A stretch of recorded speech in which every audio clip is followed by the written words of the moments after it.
ज्ञानतिमिरान्धस्य ज्ञानाञ्जनशलाकया चक्षुरुन्मीलितं येन तस्मै श्री गुरवे नमः। नमः ॐ विष्णुपादाय श्रीगौरप्रियमूर्तये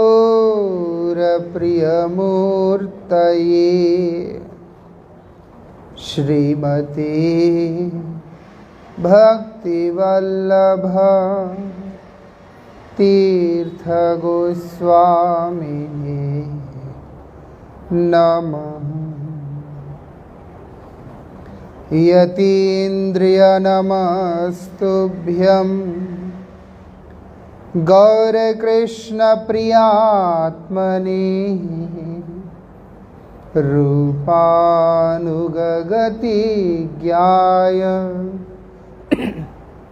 गुरुदेवाय ते नमः। नमो महावदान्याय कृष्णप्रेमप्रदायते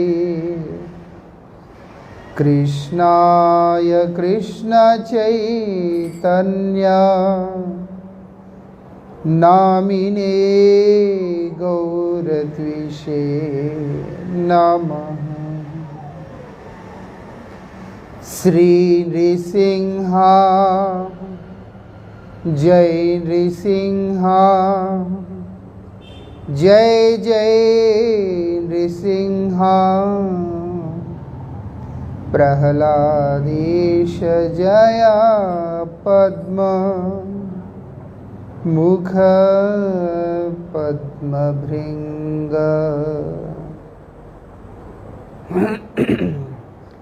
भुजसव्यवेनुं शिरसि शिखिपिञ्छां कटितटे दुकुलं नेत्रान्तिसहचरकटाक्षाञ्च विदधते सदा श्रीमद्वृन्दावनवसति लीलापरिचय जगन्नाथ स्वामी नयनपथगामी भवतु मे। श्रीमान् रासरसारम्भी वंशीवटतटस्थित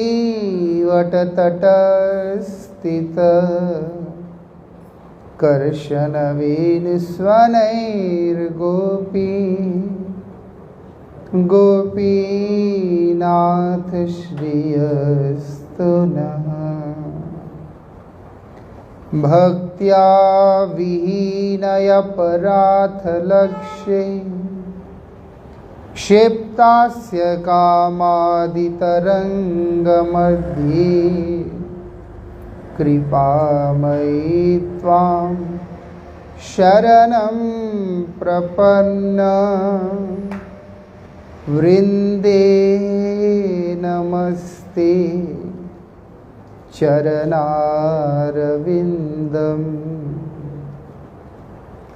श्रीकृष्ण चैतन्य प्रभो नित्यानंद श्री अद्वैत गदाधर श्रीवासादि गौर भक्तवृंद। हरे कृष्णा कृष्णा कृष्णा हरे हरे हरे राम राम राम हरे हरे।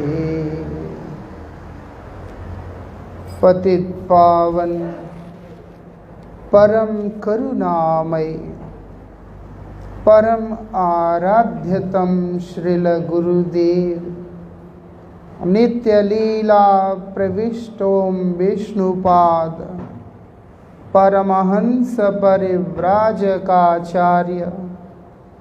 अष्टोत्तर शतश्री श्रीमद श्रील भक्ति वल्लभ तीर्थ गोस्वामी महाराज जी के अभय चरण असंख्य कोटि साष्टांग दंडवत प्रणाम करते हुए उनकी अहेतु की कृपा प्रार्थना करता हूँ।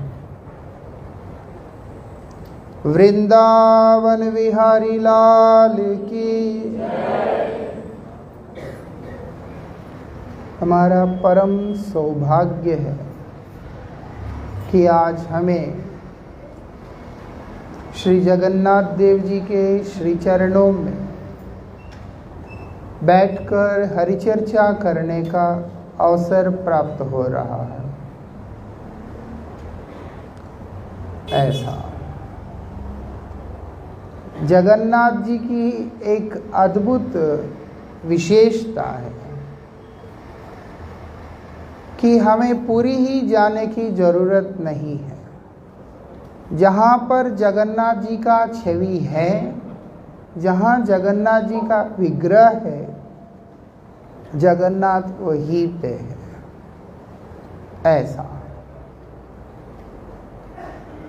यहाँ तक शास्त्र में वर्णन किया गया है। विशेष करके रथ यात्रा के दिन जो व्यक्ति जगन्नाथ जी का छवि को आलेख्य रूप देता है, मतलब पेंट करता है, और उस चित्र को रथ पे बिठाकर जो व्यक्ति जगन्नाथ देव का रथ यात्रा करता है, उसको पुरुषोत्तम धाम में रहकर साक्षात भगवान जगन्नाथ देव का रथ खींचने का फल मिल जाता है। इतनी महिमा है। लेकिन रथ यात्रा के दिन ही ऐसे है, अन्य दिनों में नहीं। जो दिन रथ यात्रा उत्कल में हो रहा है, पुरुषोत्तम धाम में हो रहा है, वो दिन जो लोग जा नहीं सकते, वो अगर अपने ही स्थान में बैठकर जगन्नाथ जी का चित्र बनाकर उसको भी रथ में खींचते हैं, उसको पुरुषोत्तम धाम में रहकर रथ की सेवा करने का फल मिल जाता है।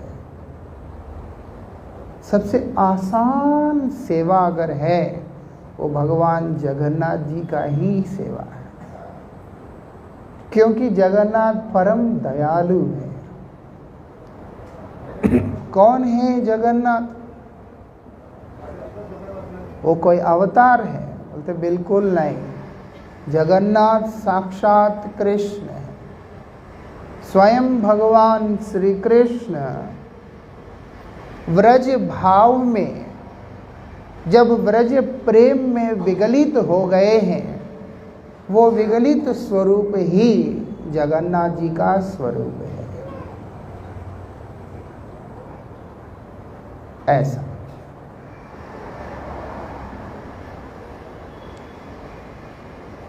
महाराज इंद्रद्युम्न नाम का एक महाराज अवंती नगर में निवास किया करते थे, जो कि उज्जैन क्षेत्र में पड़ता है। पहले उज्जैन में रहते थे। उनको संतों का सेवा करना, ये भारतवर्ष के अंदर जितने भी पुण्य क्षेत्र है उन सब का दर्शन करना, उनका सेवा करना, उनका महिमा श्रवण करना, इन सब में उनका बहुत ज़्यादा रुचि था। ऐसे ही करते करते एक समय ऐसा आया कि उन्होंने देखा कुछ संत लोग चर्चा कर रहे हैं। इस समय चर्चा किसी मंदिर में प्रतिष्ठित विग्रह की नहीं, साक्षात भगवान के स्वरूप की है। साक्षात भगवान के स्वरूप की है। उनको तो मिल नहीं पाए, लेकिन उनके कान में भगवान के उस स्वरूप का नाम जरूर आ गया था। वो था नील माधव। नील माधव उत्कल में है। महानदी नदी के पावन तट पर बड़े नीलगिरी पर्वत है, उसके ऊपर भगवान नील माधव विराजमान है। उनको तो स्थान का भी नहीं पता, क्या करें अब। लेकिन भगवान की उस वर्णन को सुनकर, उनके रूप का वर्णन को सुनकर इतने आकृष्ट हुए। भगवान की रूप अद्भुत है, उनकी रूप माधुरी अद्भुत है। इसलिए जो भक्तों के बारे में जहाँ वर्णन आता है, ये बताया जाता है कि भक्त भगवान के उस रूप माधुरी में, उस रूप माधुरी के अथाह समुद्र में डूबकर उसमें से बाहर नहीं निकलना चाहते। इसीलिए सूरदास जी महाराज भगवान के श्रीमुख का दर्शन करने के बाद उन्होंने आंखों को चाहा नहीं। भगवान ने उनको एक बार नेत्र प्रदान किया और उसके बाद बोलते तुमने मेरा दर्शन किया है, कुछ वर मांग लो। वो बोलते मुझे ये आंख वापस ले लो। जिन आंखों से आपके रूप का दर्शन किया, जिन कानों से आपके रूप की महिमा का वर्णन श्रवण किया, और अब आपके उस रूप सिंधु में उतर जाने के बाद कुछ और देख लूं मैं नाथ, वो नहीं हो सकता है। कृष्ण को देखने के बाद कुछ और देखने का इच्छा हो ही नहीं सकता। अगर हुआ है मतलब है कि कृष्ण दर्शन नहीं हुआ है, ऐसा। इसीलिए कृष्ण के चरण में जाने के बाद कहीं और जाने का इच्छा जीव को हो ही नहीं सकता, क्योंकि जीव का चरम गति ही गोविंद है। इसलिए जब भगवान की महिमा को श्रवण कर रहे हैं, उनका मन में होता है कि मैं उस प्रभु का दर्शन करूं। अधीर हो रहे हैं। उज्जैन क्षेत्र में, वहाँ से उन्होंने अपने सेना को, विद्वानों को, ब्राह्मणों को भारत के चारों दिशाओं में भेज दिया। उसमें से बड़े ही चतुर और बहुत ही उच्चतम भक्त विद्यापति, उनको उन्होंने पूर्व की तरफ भेजा कि आप पूर्व दिशा में जाना। ठीक है, जाके ढूंढना क्या है? वो बोलते नील माधव को ढूंढना है। कहाँ है? हमने नील माधव का दर्शन करना है। सब गए इधर उधर, चारों तरफ ढूंढ ढांड के वापस आ गए। महाराज हमें कहीं पे भी उस स्वरूप के बारे में पता नहीं चला। लेकिन विद्यापति वापस नहीं आए।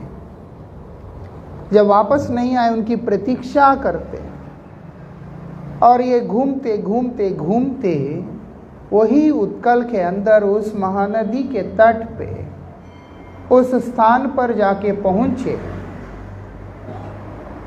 जिस क्षेत्र का राजत्व कर रहे हैं विश्ववसु नाम का एक शबर। शबर मतलब भील जाति, ऐसे वनवासियों की तरह रहने वाले। प्रचलित भाषा में लोग उनको जैसे छोटे समाज के रूप में गणना करते हैं। वो वहाँ पर उस स्थान का राजत्व कर रहे हैं, उनके यहाँ पर अतिथि बन के जाते हैं। थोड़ा समय वहाँ रुकते हैं। रुकते हुए एक चीज़ को देखते हैं। कि रोज विश्ववसु वहां से कहीं जाता है, जाने के बाद जब वापस लौट के आता है उनका शरीर से एक अलग सुगंध निकलता है। और उसके बाद जिस वस्तु को, जिन पात्रों को लेकर के आता है, वहां से जो कुछ भी द्रव्य मिलता है वो ऐसा लगता नहीं कि इस जगत का वस्तु है। कई जगह गया, बहुत कुछ खाया, बहुत कुछ देखा, बहुत कुछ स्पर्श किया, लेकिन आश्चर्य की बात यह है विश्ववसु के यहाँ पे जो कुछ भी वो देख रहे हैं वो कुछ अलग ही देख रहे हैं। अब उसके बारे में जानने की इच्छा कैसे करें? धीरे धीरे विश्ववसु की जो कन्या है ललिता, उनसे शादी कर ली। अब दामाद बन गए हैं। अब ललिता को पूछते हैं, तुम्हारे पिताजी रोज कहाँ जाते हैं? रोज तुम्हारे पिताजी कहीं तो जाते हैं, कहाँ जाते हैं? वो बोलती, ये मत पूछिए, क्योंकि ये बताना निषेध है। विद्यापति बहुत चतुर भी है, तो विद्यापति कहते कि देखो, बोलना मना है, सही है, लेकिन मैं तो तुम्हारा पति हूं। आप बताओ, पति के आगे कोई बात छिपाना सही है या क्या पतिव्रता का धर्म है? एक पतिव्रता पति से कोई चीज छिपाए वो क्या सही है? बोलते बात तो सही है, और वैसे भी बोलना भी पति को ही तो है, कोई दिक्कत नहीं है करके वो विद्यापति को वहां पर बताती है। क्या बोलती है? रोज हमारे पिताजी भगवान नील माधव की सेवा करने के लिए जाते हैं। इतना सुनना था, ओहो, उनका हृदय गदगद हो उठा कि जिस स्वरूप के दर्शन के लिए मैं यहाँ पर आया वो तो यहीं पे है। बोलते हाँ, वो कुछ बोलते नहीं। अब ललिता को बोलते हैं, तुम्हारे पिताजी को बोलो मुझे भी वहाँ जाना है दर्शन करने। तो ललिता विश्ववसु को मना कर तैयार कर लेती है कि विद्यापति को विश्ववसु जगन्नाथ नील माधव के दर्शन के लिए लेकर के जाएंगे। लेकिन एक दुख और है, क्योंकि लेके कैसे जाएंगे? आंखों में पट्टी बांध के लेके जाएंगे जंगल के रास्ते से। वापस आने के बाद दोबारा कैसे जाएंगे? रास्ता तो गोपन रह गया, वहां जाएंगे कैसे? ये दुखी हो रहे हैं। और लेकिन क्या किया जाए? विश्ववसु ने बोला ठीक है चलो, आंखों में पट्टी बांधकर जब वहां पर लेके गए, नील माधव का दर्शन करने के बाद आनंद में डूब गया और रोने लगे। दर्शन किया, पूजा किया, भगवान का सेवा किया, अपने आप को धन्य अनुभव कर रहे हैं। मेरा जीवन धन्य हुआ है आज कि मुझे इस धरती पर भगवान नील माधव का दर्शन करने का सौभाग्य प्राप्त हुआ है। अपने आनंद को बहुत ज़्यादा भाग्यशाली मानते हुए भी बहुत दुखी भी हो रहे हैं। क्यों? वो बोलते हैं राजा ने तो मुझे भेजा था नील माधव को ढूंढ के बताने के लिए, मैं तो राजा का सेवा कर नहीं पाया।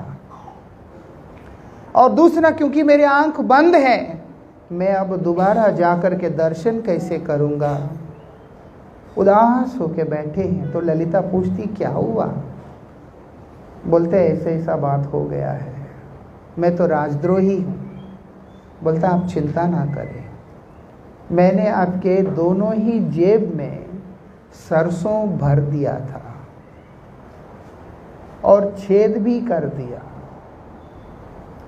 इसीलिए जब आप चल रहे थे आपके जेब से गिरता हुआ सरसों पूरे रास्ते में गिरते हुए गए वहां तक, धीरे धीरे।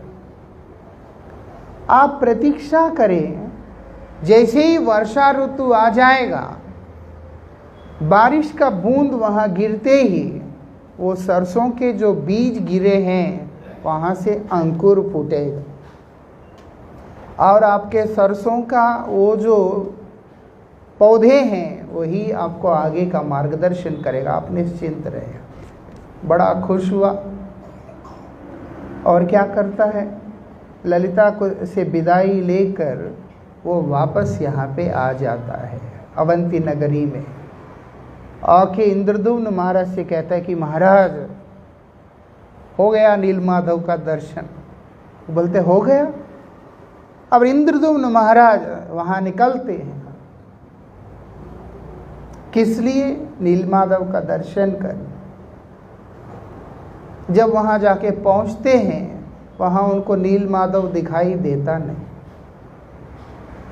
जब दिखाई नहीं देता तो वो सबर जाति के जितने भी वहाँ के भक्त हैं, वहाँ का व्यक्ति नागरिक, उन सबको बंदी बना लेते और बोलते कि बताओ कहाँ हैं। तब आकाशवाणी होता है कि राजन, तुमको इस रूप में दर्शन नहीं होगा। फिर क्या करूं? वो बोलते तुम पुरुषोत्तम धाम में जाओ, उत्कल के पूर्वी समुद्र तट पे जाओ। वहाँ पर एक स्थान है चक्रतीर्थ के पास में, बांका मोहन कहते हैं उसको। वहाँ पर जाओ और तुम्हें वहीं पर मैं प्राप्त होऊंगा। इंद्रदुम्न महाराज तब अपनी नगरी को छोड़कर पुरुषोत्तम धाम में आके उत्कल में आके वहाँ रहने लगे। बड़े यज्ञ किए, बड़े साधन किए और रोज जाके समुद्र के किनारे में देख रहे होते हैं कि भगवान ने कहा था मैं आऊँगा। और समय आ ही गया जब गोविंद दारुब्रह्म के रूप में, मतलब लकड़ी के रूप में बहते हुए उस स्थान पर आते। देख के इतना खुश होता है क्योंकि भगवान ने बताया था उस लकड़ी के ऊपर शंख चक्र गदा पद्म आदि चिन्ह अंकित मिलेंगे। आज भी जब जगन्नाथ जी का नवकलेवर करना होता है, उनका कलेवर बदलना होता है, कोई भी पेड़ को काटते नहीं है। वो जगन्नाथ खुद बता देते हैं कि फलानी जगह पर जो वृक्ष है उसी को मेरे सेवा के लिए इस्तेमाल करना है। ये वहाँ जाके देखते हैं तो चारों तरफ सांप के बिल होता है। उस जगह के वो चारों तरफ अनंत देव उसकी रक्षा कर रहे होते हैं और उस वृक्ष के ऊपर शंख चक्र गदा पद्म के चिन्ह होते हैं और पहले उसकी पूजा करते हैं, यज्ञ करते हैं। फिर सोने की कुल्हाड़ी से, चांदी की कुल्हाड़ी से पहले उसको स्पर्श करते हैं। उसके बाद उस वृक्ष को काट कर उसको पुरुषोत्तम धाम में जगन्नाथ जी के श्री क्षेत्र में लेकर के आते हैं। ऐसा बहुत नियम से चलता है सब। वो जब लकड़ी वहां से बहता हुआ आया, राजा ने आदेश किया उठाने के लिए, वो उठता नहीं है, वो उठता नहीं है। क्या करें अब? फिर भगवान स्वयं उनको बतलाते कि देखो राजन, तुम विश्व वसु को यहाँ लेकर के आओ, विद्यापति को लाओ और ललिता को लेके आओ, वो लोग उठाएंगे तो मैं चलूंगा।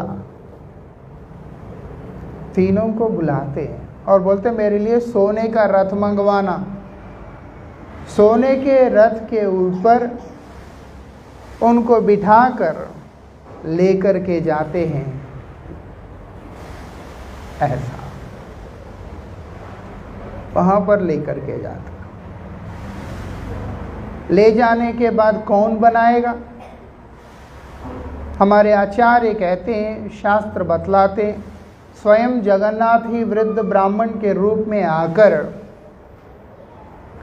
उनको कहते हैं कि 21 दिनों के अंदर मैं इस विग्रह का निर्माण करूंगा, लेकिन ये 21 दिन तक कोई भी कक्ष में प्रवेश नहीं करेगा बोल के दरवाज़ा बंद कर दिया जाता। मैं बहुत संक्षिप्त कर रहा हूँ। दरवाज़ा बंद कर देते। 14 दिन तक आवाज़ सुनाई देता, उसके बाद आवाज़ आता नहीं। वृद्ध ब्राह्मण है, कुछ अंदर कुछ है नहीं, कहीं मर तो नहीं गया। इस शंका से वो लोग उसको खोल देते हैं। जैसे ही खोल देते हैं, जगन्नाथ, बलभद्र, सुभद्रा और सुदर्शन, ये 4 स्वरूप वहाँ पर बने हुए मिलते हैं।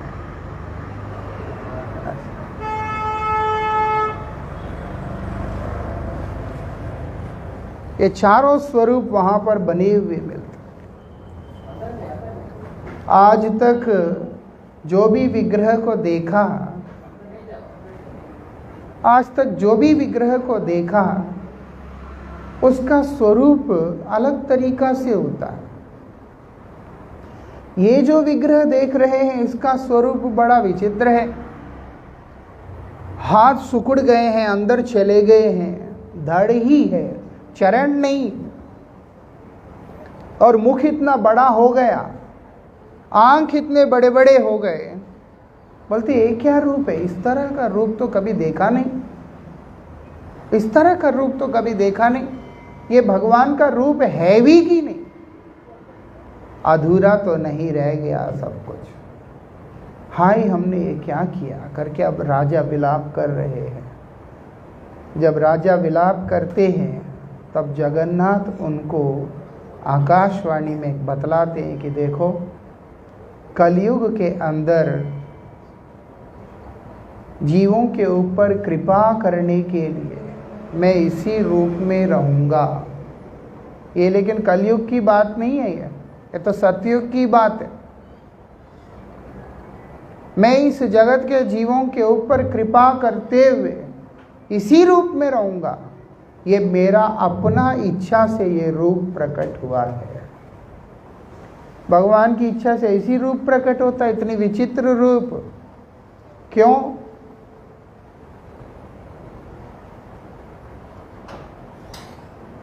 ऐसा रूप क्यों प्रकट किया भगवान ने, इतना विचित्र रूप? शास्त्रों में बतला रहे हैं। जब भगवान श्री कृष्ण व्रज लीलाओं को करके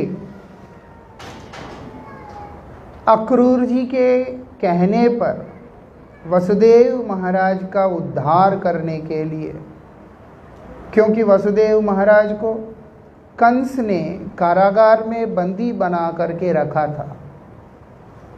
कंस ने कारागार में बंदी बना करके रखा, तो उनका उद्धार कौन करेगा? श्री कृष्ण ही करेगा। इसीलिए अक्रूर आकर कृष्ण बलदेव को वहाँ से लेकर के मथुरा चले गए।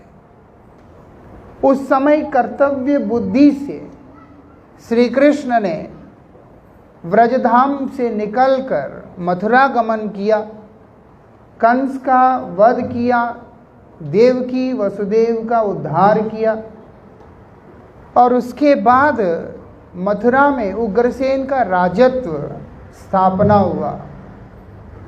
लेकिन इसी दौरान कृष्ण बलदेव को सांदीपन मुनि के आश्रम में भेज दिया, जहाँ पर वो दोनों ही 64 कलाओं में निपुण हुए। आगे जब वो लोग वापस लौट के आते हैं तो जरासंध का उत्पात शुरू हो जाता है। जब जरासंध का उत्पात शुरू हो गया, श्री कृष्ण ने रातों ही रात भारत के पश्चिमी तट पे, भारतवर्ष के पश्चिमी तट पे उन्होंने द्वारिका नगरी का निर्माण करके सभी को वहाँ पर रख दिया। यदुवंशियों को सबको उठाकर वहाँ रख दिया। अब कृष्ण द्वारिकाधीश बनकर उन व्यवस्थाओं में इतने व्यस्त, और यहाँ पर उनको ब्रज का याद आता रहता है। कृष्ण को ब्रज का याद आता रहता है। कर्तव्य बोध से कृष्ण लीला के कारण धर्म की स्थापना के लिए उन्होंने ब्रजधाम से निकलकर द्वारिका तो चले गए, लेकिन कृष्ण की आत्मा हमेशा ब्रज में ही रहता है। कृष्ण अलग, कृष्णा की आत्मा अलग नहीं होता। लेकिन समझने के लिए बता रहा हूँ, कृष्ण का आत्मा हमेशा ब्रजधाम में ही रहता। द्वारिका में तो है, लेकिन रोज व्रज को याद करके रो रहे होते हैं, तड़प रहे होते, रोज याद कर करके तड़प रहे होते, रो रहे होते। कृष्ण किसी को पता नहीं होता, लेकिन कृष्ण जब अपने सारे सेवाओं को पूरा करके अपने अंतःपुर में आते हैं, चाहे वो रुक्मिणी का भवन हो, चाहे सत्यभामा का भवन हो, जाम्बवती का भवन हो, कालिंदी का भवन हो, किसी का भी भवन हो, उल्टा भगवान श्री कृष्ण ने 16,108 महिषियों से विवाह किया। और ये सभी महिषियों के घर में कृष्ण तो हैं, लेकिन हमेशा रात्रि होते ही वो क्रंदन करने लग जाते हैं, रोने लग जाते हैं कृष्ण। रुक्मिणी मैया सोचती है, इतना ऐश्वर्य है यहाँ पर, हम उनकी सेवा करने के लिए हमेशा प्रस्तुत हैं। इतने सुंदर एक एक महिषी है और इतने सारे सेवा के संसाधन हैं, लेकिन फिर भी कृष्ण लगातार रोते ही रहते हैं। इतना रोते हैं कि उन्हें चुप नहीं कराया जा सकता है, उनको नहीं चुप कराया जा सकता है, क्या करें। और कई बार चादर समझकर सत्यभामा के साड़ी के पल्लू को खींचते हुए मुंह ढकने के लिए वो रोने लग जाते हैं। कोई कल्पना नहीं कर सकता रोता हुआ कृष्ण का, लेकिन कृष्ण रोते हैं। क्यों रोते हैं? क्योंकि उनको व्रज का याद आता है। कृष्ण व्रज के वासियों को याद करके, अपने सखाओं को याद करके, गोपियों को याद करके, यशोदा मैया को याद करके और उनके साथ बीती हुई उस समय को याद करके वो रो रहे होते हैं। उसका कारण क्या है? भगवान भगवत गीता में बोलते हैं, ये यथा माम प्रपद्यन्ते तांस्ततैव भजाम्यहम्। जितने भी ब्रजवासी हैं वो लोग कृष्ण बोल के गए हैं अक्रूर के साथ जाते हुए, मैं जल्दी ही वापस लौट के आ जाऊंगा। कृष्ण ने कहा था कि मैं जल्दी लौट के आऊंगा। अब वो लोग कृष्ण का इंतजार करते करते करते करते उनका प्रतीक्षा का बांध जब टूट गया, वो लोग विरह की अथाह सागर में डूबने लगे हैं, कृष्ण की याद में डूबने लगे। और भगवान का एक संकल्प है, जिस प्रकार से तुम मुझ में शरणागत होगे, मेरा प्रेम को भी उसी रूप से तुम पाओगे। हम कृष्ण के लिए अगर रो सकते हैं, कृष्ण हमारे लिए रोएंगे तो मैं नहीं कह सकता, लेकिन हमारे आंसू जरूर आकर के पोंछ देंगे। ऐसा कृष्ण के लिए रोने की कला ही भक्ति है। और कृष्ण के लिए जिसने पराकाष्ठा में रोया, उस रोते हुए भक्त की याद में खुद रोता हुआ कृष्ण ही जगन्नाथ का रूप लेकर के प्रकट हुए हैं। ऐसा कृष्ण का वो विरह की भाव, कृष्ण के अंदर अपने भक्त के लिए जो वेदना, अपने भक्तों से मिलने के लिए जो तड़प है, वही कृष्ण को जगन्नाथ का रूप में प्रकट किया। ऐसा आज कृष्ण रो रहे। कई बार रोते रोते एकदम अपने सुध को भी पूरी तरह से खो देते। सारी महिषियां परेशान। कृष्ण का इस पीड़ा को हम लोग निवारण नहीं कर पा रहे हैं, इसका कुछ तो उपाय होना चाहिए, क्योंकि कृष्ण रो रहे हैं, कोई तो उपाय होना चाहिए। क्या किया जाए? उनको समझ नहीं आ रहा है। उसी समय वहां नारद जी आते। उस समय वहां नारद जी आकर महिषियों से कहते हैं, आप लोग कितने सौभाग्यशाली हैं। मैं पूरा त्रिभुवन यात्रा करते करते इंद्रप्रस्थ इत्यादि होकर यहाँ पे आया, सब जगह केवल आप लोगों की भाग्य की ही सराहना है, क्योंकि आप लोग कृष्ण की महिषियां कृष्ण की अंतरंग सेवा में हैं। कृष्ण की अंतरंग सेवा में। जैसे ही बोला, मानो जख्म पे नमक डाला हुआ होता है। महिषियां रो रही है कि हम हमारे स्वामी का, हमारे नाथ का तो सेवा कर नहीं पा रही हैं। नारद जी हमारी प्रशंसा कर रहे हैं। रुक्मिणी, सत्यभामा सब नारद जी के आगे कहती है कि महाराज, हम आपको क्या बताएं, हमारे पास इतना ऐश्वर्य है, सोना है, बड़े बड़े महल हैं, और ना जाने क्या कुछ है, और एक एक महिषी अत्यंत सुंदर है, लेकिन हम कोई भी कृष्ण को सुख नहीं दे पा रही है। कृष्ण को केवल वो ग्वाले जो नंदगांव के, उस वृंदावन के, वो गोपियां, वो व्रजवासी जिनके पास कोई ऐश्वर्य भी नहीं, वो लोग फूलों के हार धारण करते हैं, ग्वालों की तरह रहते हैं, कृष्ण को उन्हीं से इतना लगाव है, उनके लिए कृष्ण दिन रात रोने लगते हैं। कहीं ना कहीं हमें इस बात को जानने की उत्सुकता है कि आखिर ऐसा क्या कारण है कि कृष्ण उनके लिए इतना रोने लगते हैं।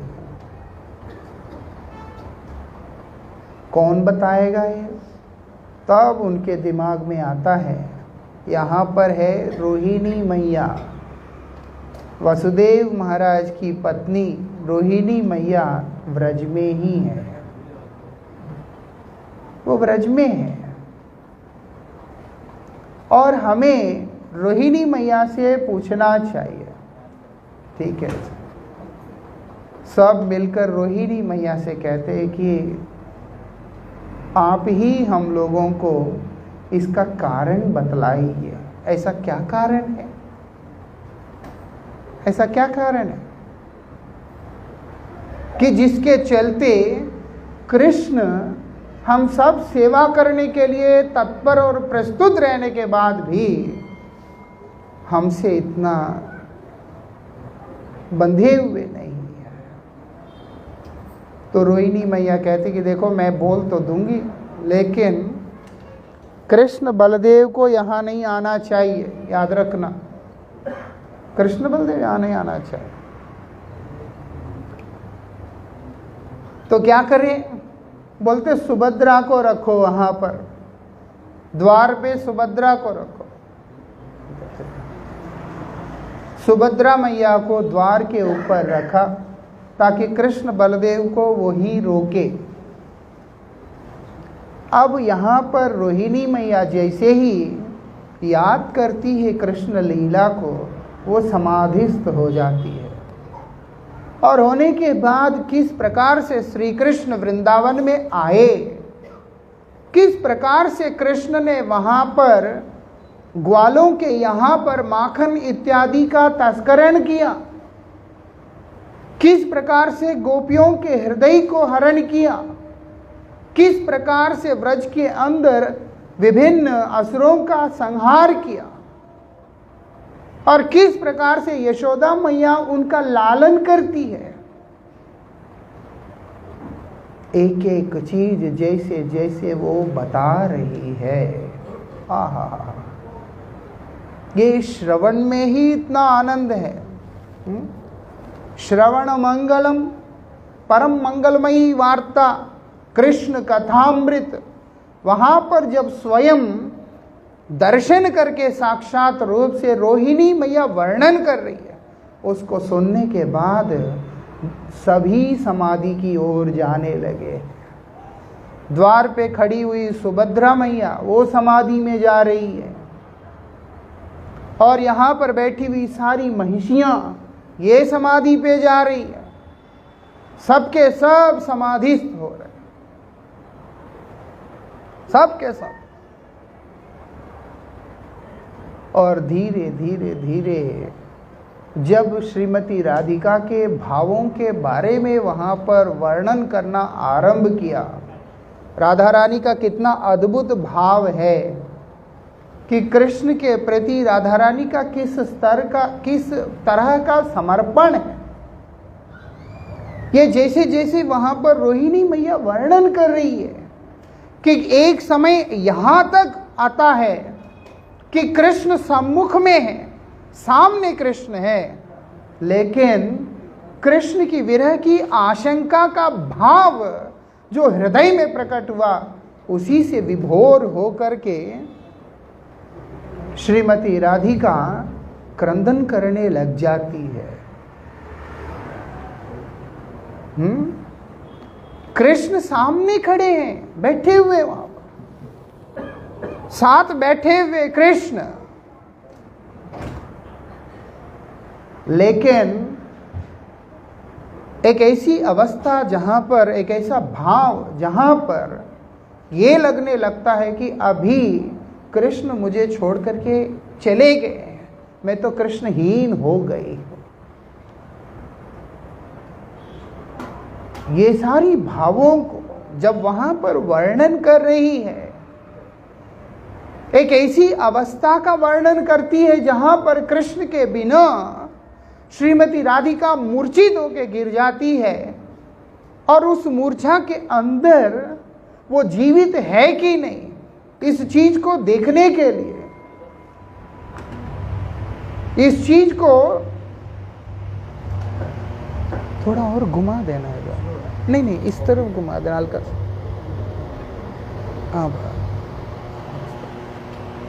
इस चीज को देखने के लिए कि वो जीवित है कि नहीं, रुई उठाकर जब नाक के पास रखते हैं तो रुई में आग लग जाता है।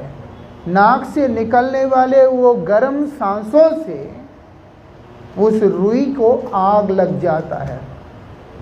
हाँ, कितना हृदय दग्ध हो रहा होगा विरह में, उस तड़पन में, जिसका प्रभाव इस प्रकार से देखने को मिल रहा है। राधा रानी के उन उच्चतम भावों को, उनके सेवा भावों को, उनके विरह की भावों को जब रोहिणी मैया वर्णन कर रही है, ओहो हो, ये देखने के बाद और क्या वो लोग कहें। वहां वो लोग समाधिस्थ हो गए, सारी महिषियां समाधि में चली गई है कि ये क्या सुन लिया आपने। ऐसा भाव भी होता है, महिषियों का ऐसा भाव नहीं है। आप देखेंगे रुक्मिणी मैया ने पत्र लिखा कृष्ण को, बोलते हैं कि अगर आपने मुझे स्वीकार नहीं किया तो मुझे मृत्यु के अतिरिक्त कोई और उपाय नहीं है, मुझे मरना होगा। लेकिन वही कृष्ण ने जिस समय ये संवाद भेजा कि मेरे सिर में बहुत तेज दर्द है, कोई भी भक्त अपने चरणों का धूल मुझे दे दे, उसको लगाने से मेरा वो दर्द चला जाएगा। नारद जी द्वारिका में आते हैं, लेकिन एक भी महिषी, रुक्मिणी मैया सहित एक भी महिषी ऐसा नहीं है जो कि कृष्ण के उस सिरदर्द को हटाने के लिए अपने चरण धूल देने के लिए तैयार थे। वो तैयार नहीं थे, कोई भी तैयार नहीं था। उल्टा नारद जी के ऊपर चिल्लाने लगे कि आपको दिमाग खराब हो गया, अगर हम हमारे स्वामी को अपने चरणों का धूल देंगे तो नरक में जाएंगे। आप चाहते हैं कि हम नरक में जाएं, हम नहीं देंगे। लेकिन वही नारद कृष्ण के कहने पर जब व्रज में आते हैं, ओहो, जितने भी व्रज की गोपियां सुनने मात्र से आधी गोपियां तो मूर्छित होकर गिर जाती है कि हमारे श्याम सुंदर का सिर में पीड़ा है, नारद उपाय क्या है? नारद जी बोलते उसी के लिए मैं आया हूं, उपाय यही है कोई अपने चरणों की धूल उन्हें दे सके। एक एक गोपी अपने अपने चरणों के नीचे से धूल उठा उठाकर नारद जी को दे रही है। किस प्रकार का भाव है व्रजवासियों का, व्रजवासियों का, विशेष करके व्रज गोपियों का, कि व्रज गोपियों का जिसके सामने द्वारका की महिषियों का किसी का भी भाव नजदीक भी नहीं आ रहा है। ये सब सुनने के बाद वो लोग समाधिस्थ हो गए। ओहो, हमारे प्रभु हमारे नाथ की ऐसी अद्भुत लीला। वहां वो लोग समाधिस्थ हो गए और यहाँ सुभद्रा समाधिस्थ हो गई। अद्भुत बात यह है, भगवान ने जैसे कहा, मद भक्त यत्र गायन्ति तत्र तिष्ठामि नारद, मेरे भक्त जहाँ निरंतर मेरे महिमा का कीर्तन करते हे नारद, मैं वहीं पर रहता हूँ। जितना प्रेम से हम लोग गोविंद को पुकारते हैं, गोविंद वही आके बैठ जाते हैं। मालूम है, वो तो प्रेम की बात है। जितना प्रेम से अगर हम उन्हें पुकारते हैं तो भगवान वहां आके बैठ जाते। ऐसा उत्कल के अंदर एक बहुत बड़े भक्त हुए हैं जगन्नाथ देव के। जगन्नाथ जी के बहुत भक्त हुए। उनमें से एक भक्त हैं जिनका नाम था सालवेग। ये मुसलमान कुल में पैदा हुए। इनके पिताजी मुगल जो शासक है उनके सेना में रहते थे और वो युद्ध इत्यादि लड़ते थे। और उनका नाम था लालवेग। और उन्होंने उत्कल से जब गुजर रहे थे, एक विधवा ब्राह्मण स्त्री को देखा स्नान करते हुए और उसके प्रति आसक्त होकर उससे शादी कर लिया और उनका संतान है ये परम भक्त सालवेग। अब सालवेग अपने माता से भगवान की महिमा को जाना, भक्ति की महिमा को जाना, क्योंकि वो ब्राह्मणी है, इसलिए उन्होंने सालवेग को भगवान के बारे में बतलाया। अब वो भगवान के दर्शन करने के लिए जगन्नाथपुरी में पधारते हैं। जब जगन्नाथपुरी में आते हैं, क्योंकि वेश और उनका सब मुसलमान की तरह है, इसीलिए उन्हें मंदिर में घुसने नहीं देते। वो बहुत दुखी होते हैं। जगन्नाथ जी के मंदिर में यवन और मलेच्छों का प्रवेश नहीं है, ऐसा।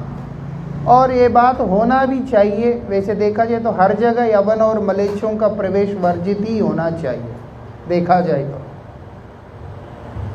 जो लोग शौच में जाकर, यवन और मलेच्छ मतलब ये ना समझे कि केवल मुसलमान होंगे या फिर विदेशी कोई होगा। जो बाथरूम जाके हाथ पांव नहीं धोता वो भी किसी मलेच्छ से कम नहीं है। वो बाथरूम जाएगा, कागज से पोंछ के आ जाएगा, वो किसी मलेच्छ से कम थोड़ा है। और ऐसे ही गंदा शरीर लेके भगवान के पास जाएंगे, वो गलत है। खैर, हमारा प्रसंग तो वो नहीं। तो क्या होता है, वहाँ पर पुरुषोत्तम धाम में जाते हैं जगन्नाथ जी का दर्शन करने। जगन्नाथ जी का दर्शन करने नहीं देते। वो उदास होके जगन्नाथपुरी से वृंदावन आ जाते हैं। वृंदावन आके यहाँ के संतों के साथ बैठकर कृष्ण के बारे में सुनते हैं। पहले माँ से सुना, अंदर बहुत भक्ति हुआ। जब वहाँ से वृंदावन आके व्रज के संतों से कृष्ण के बारे में सुनते हैं तो उनको कृष्ण के प्रति इतना प्रेम, आकर्षण हो गया जिसका कोई सीमा ही नहीं है। अब समय आ गया रथ यात्रा का। उन्होंने देखा अभी रथ यात्रा है, जगन्नाथ देव बाहर आएंगे, अगर मुझे अंदर नहीं भी जाने देंगे, बाहर तो मैं जगन्नाथ का दर्शन कर सकता हूँ, बोल के वो आ रहे हैं। रास्ते में उनका तबीयत खराब हो जाता है। रास्ते में तबीयत खराब हो जाता है, रो रहे हैं कि जगन्नाथ आपका दर्शन नहीं होगा मुझे। श्याम सुंदर, हे जगन्नाथ, बेरंग ही लौटना पड़ेगा, ऐसे रो रहे हैं। क्या होता है, रथ यात्रा शुरू हो जाता है। धीरे धीरे आ रहे, रथ यात्रा शुरू हो जाता है। हैरान हो जाएंगे, रथ रुक जाता है वहां पर। कितना भी कोशिश करते हैं, रथ हिलता नहीं। आज भी ये है, जगन्नाथ जी का रथ अपने इच्छा से चलता है। उस रथ को खींचने का ताकत किसी को भी नहीं होता है। जो लोग पूरी धाम गए हैं, जगन्नाथ जी का रथ दर्शन किया, उनको यह बात मालूम है। जगन्नाथ जी का रथ अपने इच्छा से चलता है, कोई उस रथ को खींच नहीं सकता है। और निकलता भी, चलता भी अपनी इच्छा से, रुकता भी अपनी इच्छा से। जगन्नाथ जी का रथ रुक गया, एक दिन नहीं 7 दिन तक रुका रहा। ये साल्वेग जो भक्त हुए, उनको वहां आने में समय लग रहा था, इसीलिए जगन्नाथ जी ने अपने रथ को रोक दिया वहां पे। सब चिंतित हैं, आखिर हुआ क्या, कोई अपराध हुआ है। तब जगन्नाथ जी स्वप्न दे करके कहते हैं कि किसी से कोई अपराध नहीं हुआ। थे जगन्नाथ जी का दर्शन करते थे, बड़े सारे कीर्तन लिखा। उनमें से एक कीर्तन जगन्नाथ जी के श्री मंदिर में रोज मंगलारती में गाया जाता है। आहे नीला शाइला प्रबल मत्तवारण करके ओडिया भाषा में है, हम नहीं गा सकेंगे उसको।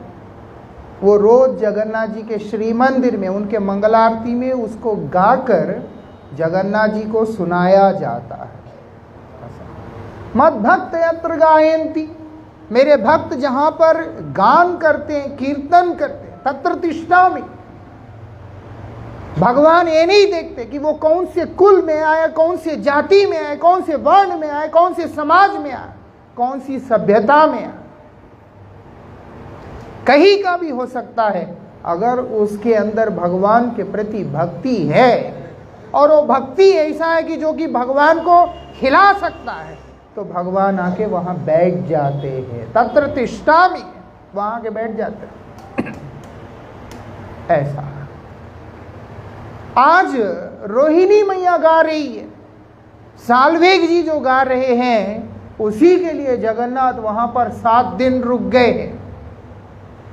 श्रील प्रभुपाद आविर्भूत हुए, उसके लिए जगन्नाथ देव नारायण छता के आगे 3 दिन रुके रहे। और यहां तो स्वयं मां रोहिणी है, वो जब गा रही है तो कृष्ण रह कैसे सकते, बलभद्र कैसे रह सकते। कृष्ण बलदेव दोनों ही दौड़ के आते हैं, लेकिन सुभद्रा मैया ने उन्हें भीतर जाने का अनुमति ना देने के कारण द्वार के ऊपर ही खड़े होकर तीनों ही अपनी ही उस लीला को, जिन लीलाओं को किया, उनको स्मरण करते हुए प्रतिनित्य क्रंदन करते हैं। आज उन्हीं लीलाओं को श्रवण करते हुए उस लीला में ऐसे डूब गए हैं कि उनका शरीर पिघलना शुरू हो गया, पिघलना शुरू हो गया। कृष्ण बलदेव और मैया सुभद्रा, तीनों का शरीर पिघलना गलना शुरू हो गया। वो गलते गलते ये जो स्वरूप हम आज देख रहे हैं भगवान जगन्नाथ देव का, वो रूप में प्रकट हो गया। ये प्रेम में भगवान का विगलित रूप है, ये जगन्नाथ देव का रूप है, साधारण रूप नहीं है। ऐसा अभी बोलते बोलते जब रोहिणी मैया अपने संयम को खोकर जोर से रोना शुरू कर दिया, तब जाकर के सभी का मूर्छा भंग हुआ। नारद जी भी ध्यान में चले गए। उसके बाद नारद गोस्वामी भगवान के चरणों में आके गिर के कहते कि नाथ, आपका ये विचित्र रूप जो मैंने दर्शन किया उसके लिए मैं क्षमा प्रार्थी हूं। मैंने ही जाके रुक्मिणी मैया से कहा था, सत्यभामा से कहा था, और मेरे कारण यहाँ पर ये चर्चा हुआ जिसके चलते आपकी ये अवस्था हुआ, आप क्षमा कर दीजिए नाथ। तब भगवान जगन्नाथ नारद गोस्वामी से कहते कि नारद, मैं तो बहुत प्रसन्न हुआ, मैं दुखी थोड़ा हुआ, मैं नाराज थोड़ा हुआ, मैं तो खुश हुआ। मेरे ही अपने लीलाओं को श्रवण करने का सौभाग्य आज मुझे हुआ है, उसके लिए तो मैं बहुत खुश हूँ नारद, इसलिए तुम चिंता मत करो। मैं बता रहा हूँ कलयुग के अंदर विशेष रूप से मेरा आराधना, मेरा सेवा इस रूप से होगा।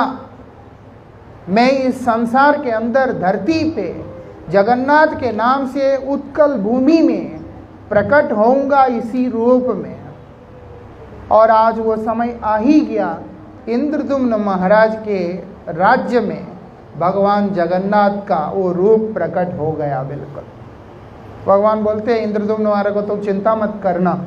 बोलते ठीक है, अब क्या करें, अब प्रतिष्ठा करना है। कौन करेगा? वो बोलते ब्रह्मा जी को बुलाते। प्रतिष्ठा करने के लिए ब्रह्मा जी को बुलाया, लेकिन ब्रह्मा जी आके ये दर्शन करके कहते कि तो स्वयंभू है, इसका तो मैं प्रतिष्ठा नहीं कर सकता। तो क्या करूँगा? श्री मंदिर के ऊपर नील चक्र की स्थापना करूँगा, पताका की स्थापना करूँगा, ध्वजा की स्थापना करूँगा। जगन्नाथ जी के मंदिर के ऊपर पताका लगा हुआ रहता है, वो मूल में सर्वप्रथम ब्रह्मा ने ही स्थापना किया है। और ये शासन पारित किया है, जो कोई भी व्यक्ति जो मंदिर में प्रवेश नहीं कर सकता है या दूर में है, वो केवल उस चक्र का दर्शन करेगा, उस पताका का दर्शन करेगा, तो उसको जगन्नाथ देव का दर्शन करने का पूर्ण फल प्राप्त होगा। ऐसा वृंदावन बिहारी लाल की।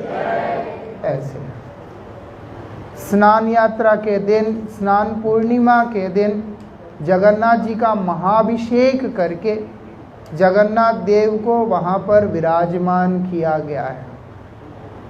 बड़ी अद्भुत जगन्नाथ देव की लीला है, प्रेम की लीला है। और उसके बाद तब से ये प्रथा चलती आ रही है जगन्नाथ देव की रथ यात्रा का। बड़ी अद्भुत बात है। बोलते हैं रथ के ऊपर चलता हुआ जगन्नाथ को जिसने देख लिया उसका पुनर्जन्म ही नहीं होगा। पुरुषोत्तम धाम की इतनी महिमा है, जो व्यक्ति रथ को खींचना तो दूर की बात, जगन्नाथ जी रथ के ऊपर चल रहे उसको देखने से उसका दोबारा जन्म नहीं होता है। जो व्यक्ति जगन्नाथ देव के रथ के डोर को पकड़ता है केवल मात्र, वो बोलते हैं उसको संसार से जगन्नाथ बाहर खींच लेते हैं। ऐसी विशेषता है, हम कल्पना भी नहीं कर सकते। ये सब किस लिए? प्रेम के कारण, जगन्नाथ देव का प्रेम के कारण। जो हो जगन्नाथ की इच्छा से स्नान यात्रा में उनका अभिषेक होता है, जगन्नाथ जी की इच्छा से ही रथ यात्रा होता है, जगन्नाथ देव की अपनी इच्छा से ही सारी सेवाएं होते हैं। रोज जगन्नाथ जी के आगे रात्रि के समय में देवदासियों का नृत्य होता है और वो लोग गीत गोविंद का पाठ करते, गीत गोविंद का नृत्य वहाँ पर किया जाता। जगन्नाथ देव को गीत गोविंद इतना पसंद है। गीत गोविंद में है क्या? कृष्ण का व्रजगोपियों के साथ जो लीला, जिन लीलाओं को श्रवण करके प्रेम के उन्माद अवस्था में आके वो जगन्नाथ बने, जिस प्रेम की उन्माद अवस्था के कारण रथ में आरूढ़ होकर व्रज की ओर गमन कर रहे हैं, ऐसे जगन्नाथ जी की दिव्य लीलाओं का वर्णन उस गीत गोविंद के अंदर है। तो रोज जगन्नाथ उस उन्माद अवस्था में वहाँ पर बैठ के अपनी ही लीलाओं को श्रवण करते होते हैं। ऐसा जगन्नाथ देव की अद्भुत महिमा है। वो कितना बोलो उतना कम है, लेकिन मैं और समय लूँगा नहीं, क्योंकि 1 घंटा से बोल रहा हूँ और कान से उड़ जाएगा। हम जगन्नाथ जी का कीर्तन जरूर करेंगे। जय जगन्नाथ, जय जगन्नाथ, जय जगन्नाथ, जय जय जगन्नाथ, जय जगन्नाथ, जय जगन्नाथ, जय जगन्नाथ, जय जगन्नाथ, जय जगन्नाथ, जय जगन्नाथ, जय जगन्नाथ, जय जय जगन्नाथ, जय जगन्नाथ, जय जगन्नाथ, जय जगन्नाथ, जय जगन्नाथ, जय जगन्नाथ, जय जय जगन्नाथ, जय जगन्नाथ, जय जय जगन्नाथ, जय जगन्नाथ,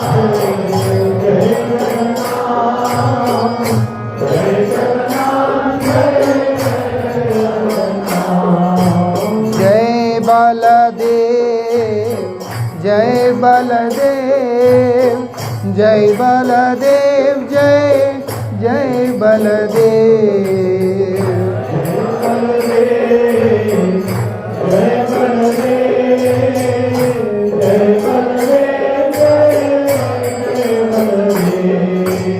जय बलदेव, जय बलदेव, जय बलदेव, जय जय बलदेव, जय बलदेव, जय बलदेव,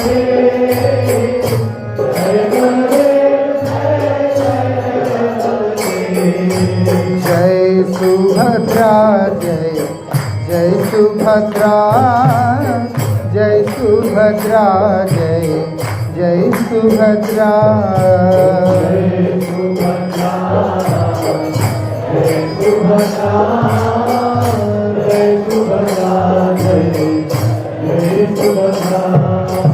जय सुदर्शन, जय जय सुदर्शन, जय सुदर्शन, जय जय सुदर्शन,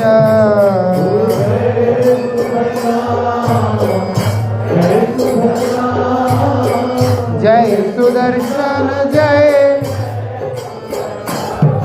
जय सुदर्शन, जय जय सुदर्शन, जय सुदर्शन, जय जय सुदर्शन, जय सुदर्शन, जय सुदर्शन, जय सुदर्शन, जय सुदर्शन, जय सुदर्शन, जय जय सुदर्शन,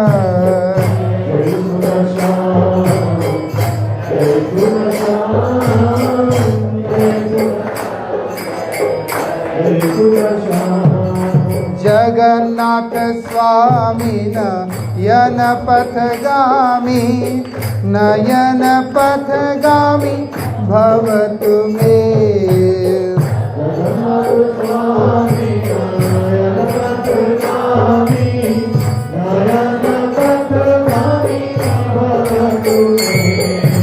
जगन्नाथ स्वामी नयन पथगामी, नयन पथगामी भवतु मे।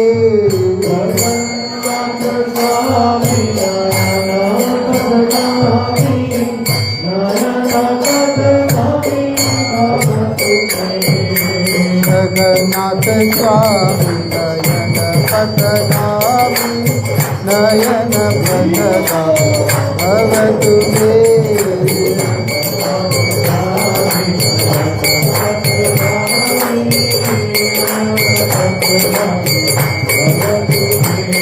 हे जगन्नाथ स्वामी नयन पथगामी, नयन पथगामी भवतु मे।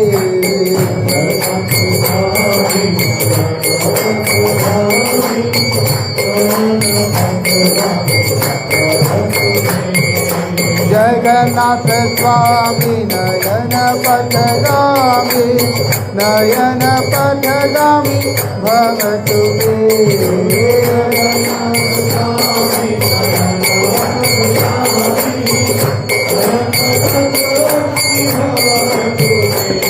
हे जगन्नाथ स्वामी नयन पथगामी, नयन पथगामी भवतु मे।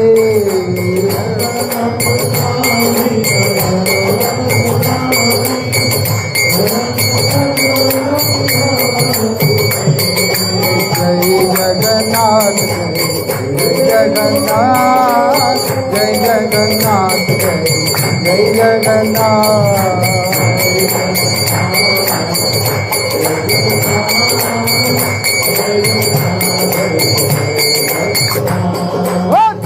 जगन्नाथ जय जगन्नाथ, जय जगन्नाथ जय जगन्नाथ।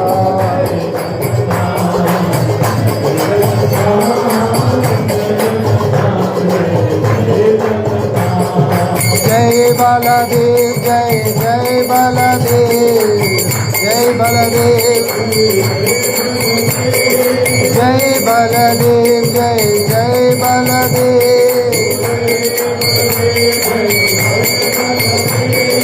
जय सुभद्रा जय जय सुभद्रा, जय सुभद्रा जय सुदर्शन जय जय सुदर्शन।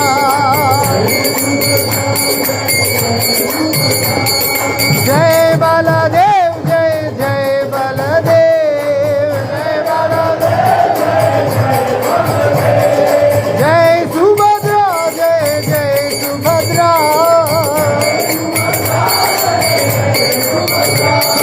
जय जगन्नाथ जय जय जगन्नाथ, जय जय जगन्नाथ जय जय जगन्नाथ। जगन्नाथ स्वामी नयन पथगामी, जगन्नाथ स्वामी नयन पथगामी,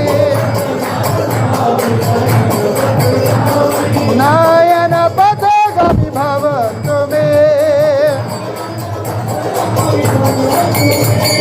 नयन पथगामी भवतु मे।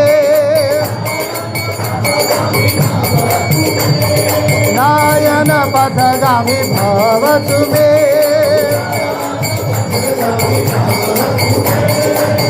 जगन्नाथ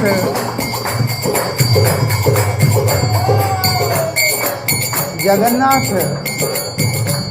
माना कि उनको चरण नहीं है, जगन्नाथ जी के चरण नहीं हैं, लेकिन ये ना समझे कि जगन्नाथ चल नहीं सकते। यद्यपि उन्हें चरण नहीं है, लेकिन जगन्नाथ चलते हैं।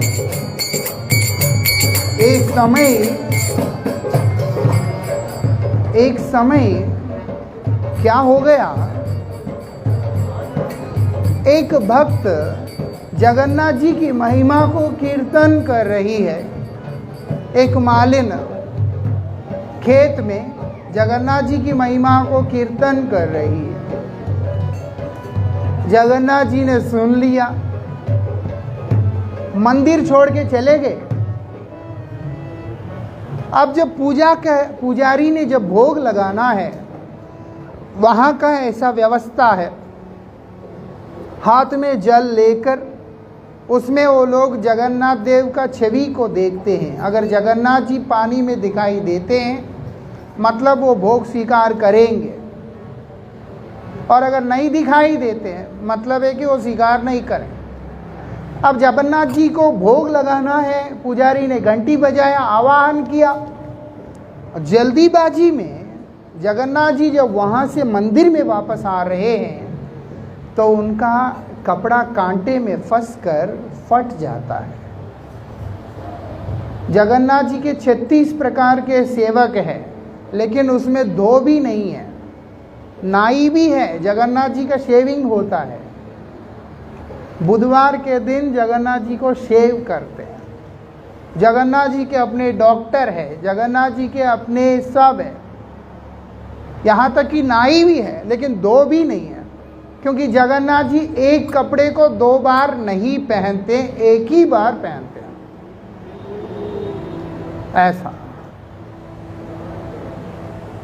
जो हो वो एक अलग वृत्तांत है। जब राजा दर्शन करने के लिए आए, राजा दर्शन करने आए जगन्नाथ जी का, उन्होंने देखा कि जगन्नाथ जी का कपड़ा फटा क्यों है। पुजारी को बोला, तुमने फटे हुए कपड़े पहना दिया प्रभु को। बोलते महाराज हमने ऐसा कुछ नहीं किया, हमने नहीं, कपड़े ऐसी कोई गड़बड़ हमसे नहीं हुई। तो फिर कैसे हुआ? तब जगन्नाथ राजा को कहते कि राजन तुम चिंता नहीं करना, इनका कोई गलती नहीं है। मैं वहाँ कीर्तन सुनने गया था, खुद जगन्नाथ बोल रहे हैं, मैं वहाँ कीर्तन सुनने गया था वो मालिन का। जब भोग लगने का समय हो गया तो जल्दीबाजी में कपड़ा कांटे में फंस के फट गया था। किसी का कोई दोष नहीं है। आपको मंदिर से जाके कहीं और कीर्तन श्रवण करना पड़ता है। बोलते हैं कौन है वो? जगन्नाथ ने बता दिया फलानी है। राजा पालकी भेजकर उन्हें पालकी में बिठाकर उस मालिन को मंदिर में लेके आते हैं और कहते कि देखो अब से रोज तुमने जगन्नाथ को कीर्तन करके सुनाना है। सुबह शाम जगन्नाथ जी के मंदिर में कीर्तन होता है, मंगलारती से पहले भी होता है। आजकल इतने जाने नहीं देते, पहले जब हम जाते थे दरवाज़ा खुलने से 1 आध घंटा पहले ही हम वहाँ होते थे। लाइन में भक्त लोग बैठ के कीर्तन करते करते वो समय निकालते हैं, उसी कीर्तन में मंदिर का पट खोलता था। रात को भी ऐसे कीर्तन करते करते ही मंदिर का पट बंद होता है। जगन्नाथ जी को कीर्तन इतना प्रिय है और जगन्नाथ इतने बड़े बड़े आँखों से जगत का नाद बन करके सबको देख रहे हैं। हम बेशक यहाँ बैठ के कीर्तन कर रहे हैं जगन्नाथ जी के चरणों में, और जगन्नाथ जी सब देख रहे हैं। और उनका कृपा क्या है? अपने आप को दे देना। कृष्ण कृपा करके खुद को दे देंगे, बस यही उसकी विशेषता है। कल हमने चर्चा किया था, भगवान जिसको खुद को दे देते हैं उसको और अभाव किस चीज का रहता है। वृंदावन विहारी लाल की जय जगन्नाथ, जय जय जगन्नाथ, जय जगन्नाथ, जय जय जगन्नाथ।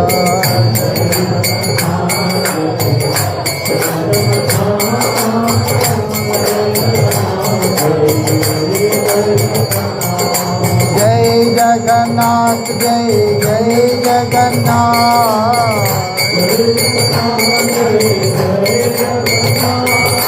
जय जगन्नाथ, जय जय जगन्नाथ, जय जगन्नाथ,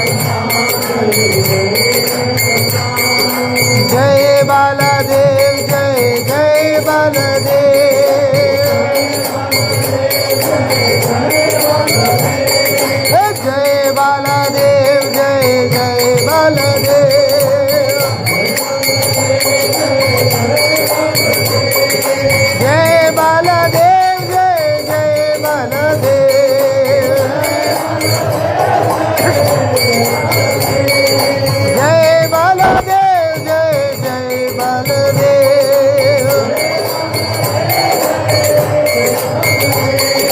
जय सुभद्रा जय जय सुभद्रा जय सुभद्रा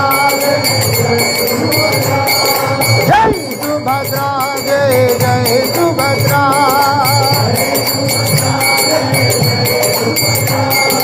जय सुदर्शन जय जय सुदर्शन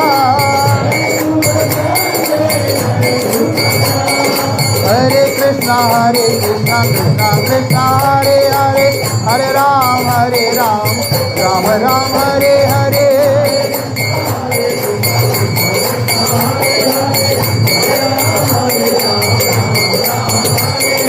हरे कृष्णा कृष्णा कृष्णा हरे हरे हरे राम राम राम हरे हरे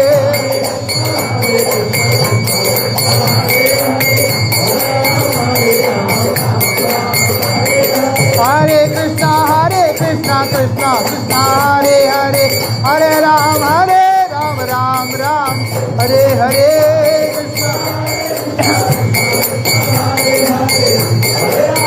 हरे कृष्णा कृष्णा कृष्णा हरे हरे हरे राम राम राम हरे हरे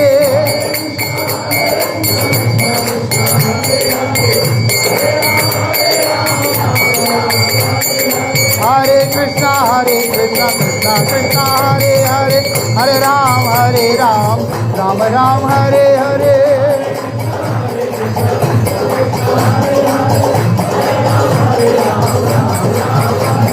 हरे कृष्णा कृष्णा कृष्णा हरे हरे हरे राम राम राम हरे हरे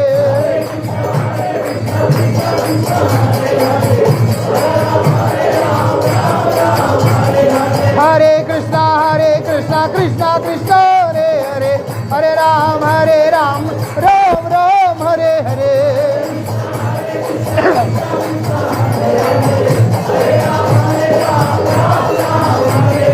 हरे कृष्णा कृष्णा कृष्णा हे हरे राम राम राम हरे हरे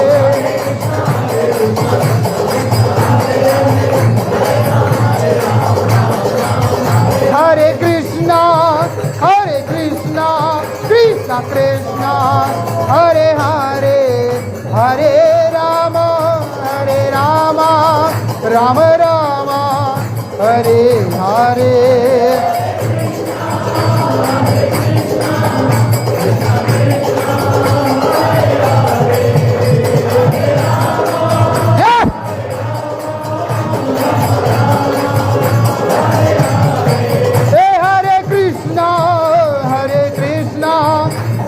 कृष्णा हरे हरे हरे राम राम राम हरे हरे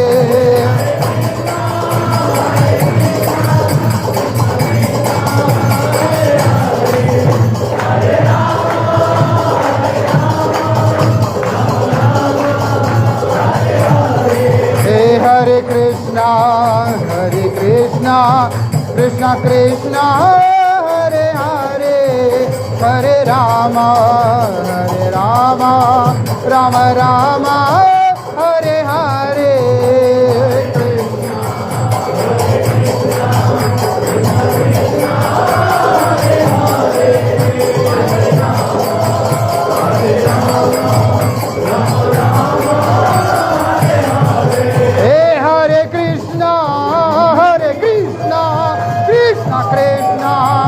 हरे हरे हरे राम राम राम हरे हरे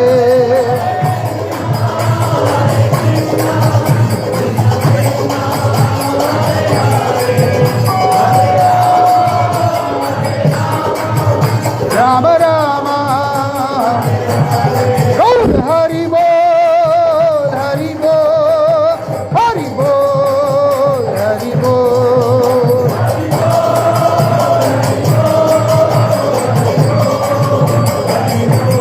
गौर हरि बोल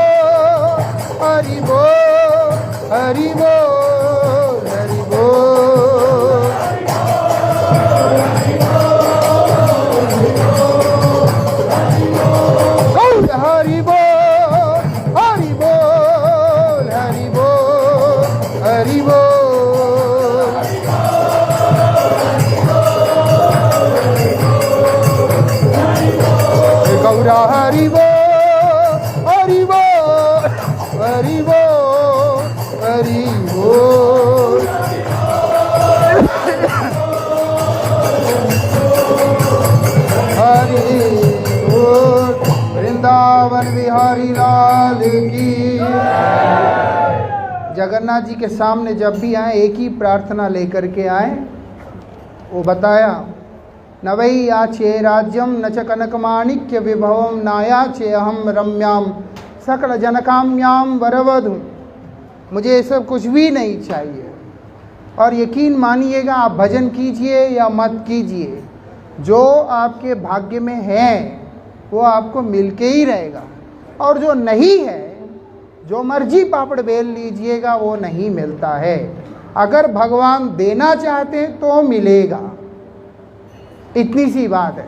जो है आपको कुछ करने की, नहीं करने पे भी मिलेगा। हम कुछ पाने या खोने के लिए भगवान के पास नहीं आए, भगवान को पाने के लिए आए। क्योंकि कुछ पाएंगे तो भी हम खोएंगे। इस संसार में कुछ पा भी लेंगे तो भी हम सब खो ही लेंगे। और अगर कुछ खो ही लिया तो कुछ दिक्कत की बात ही नहीं है। शास्त्र क्या बोलते हैं, मैं इसीलिए ना राज्य चाहता हूँ, ना भोग चाहता हूँ, ना सुख चाहता हूँ, ना कुछ चाहता हूँ। क्या चाहिए? सदा काले काले प्रमथ पतिना गीत चरितो। मैं और कुछ नहीं चाहता, सब समय आपका स्मरण करता रहूं, आपका महिमा का कीर्तन करता रहूं, आपका सेवा करता रहूं, बस यही मैं चाहता हूं। हे नाथ, हे प्रभु, आप मेरे आंखों के मार्ग से मेरे हृदय में प्रवेश करें, यही मैं चाहता हूं। मैं अगर आपको देख रहा हूं तो आप ये इस रास्ते के द्वारा आप मेरे हृदय में प्रवेश करें, सिर्फ यही मैं चाहता हूं, मैं और कुछ चाहता नहीं। आप अगर मुझे मिल गए हैं तो मुझे सब कुछ मिल गया है। आप ही को पाने के लिए आपके चरण में मैं आया हूँ। भगवान जगन्नाथ प्रेम के भाव में है। कोई अगर उनके पास जा सकता है, वो उसको इतना प्रेम देंगे, उसके बाद और किसी चीज़ की ज़रूरत नहीं होगा। जय श्री बलदेव, श्री सुभद्रा, श्री जगन्नाथ, श्री सुदर्शन जी की।